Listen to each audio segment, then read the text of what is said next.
Slugs in Love by Susan Pearson.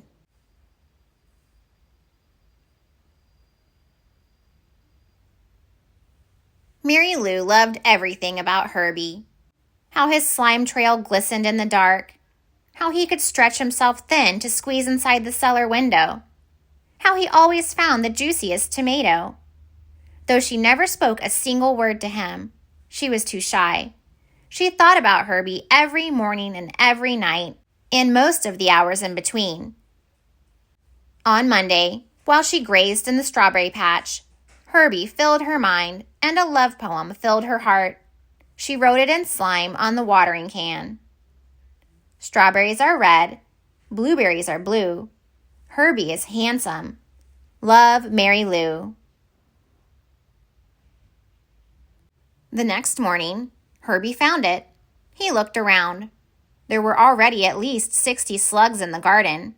Which one, he wondered, was Mary Lou? Herbie decided to send a message back.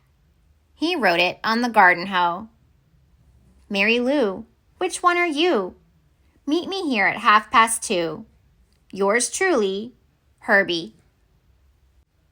But the gardener put the hoe away in the barn, so Mary Lou never saw Herbie's message. On Tuesday, while Mary Lou was hiding from the sun in the ivy, she saw Herbie hiding under a stone, and a poem came immediately to mind. She wrote it on the wheelbarrow later that day. The sun is shining all around. It shines on field and tree, but Herbie's safe beneath a rock. I wish he'd think of me. Love, Mary Lou.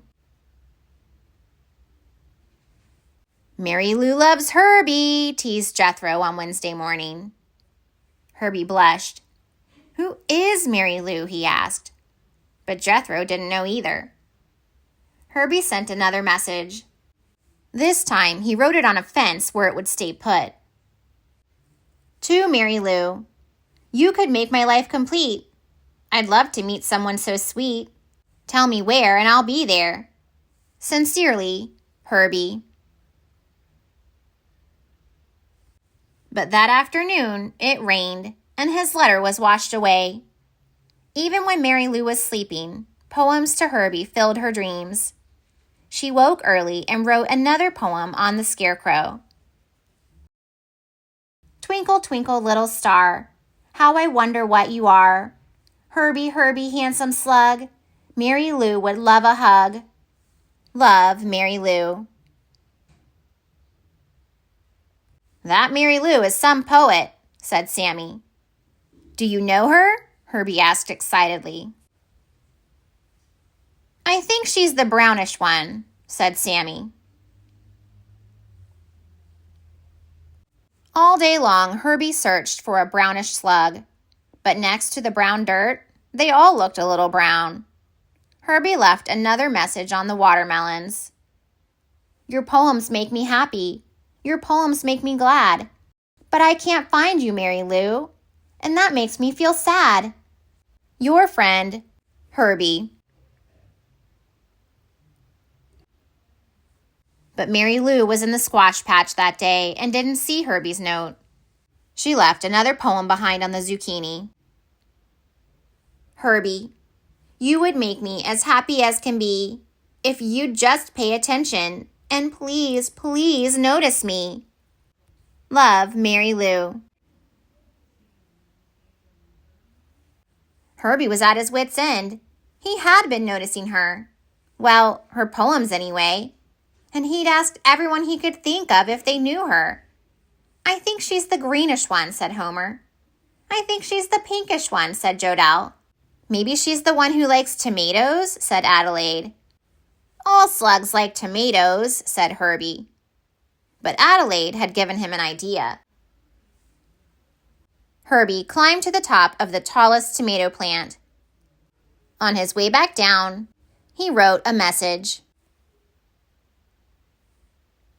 Look at me, I've climbed so high that I can see the world pass by. Mice and ants and old black shoe. But Mary Lou, where are you? I've left you poems near and far. Won't you tell me where you are? Love, Herbie. And that night, when Mary Lou went out to snack on a tomato, she found Herbie's message glistening in the garden. What joy! What gladness! What delight! Mary Lou could hardly contain herself as she hurried to the barn. The next morning, the first thing Herbie saw was, Your rhyme is sublime. Herbie dear, I am here. As always, when she saw Herbie, poetry filled Mary Lou's head. She said, Herbie, I am Mary Lou. We meet at last. How do you do? Herbie was tongue-tied. Suddenly he felt shy, but at last he blurted out, I am fine. Will you be mine? Mary Lou and Herbie lived happily ever after.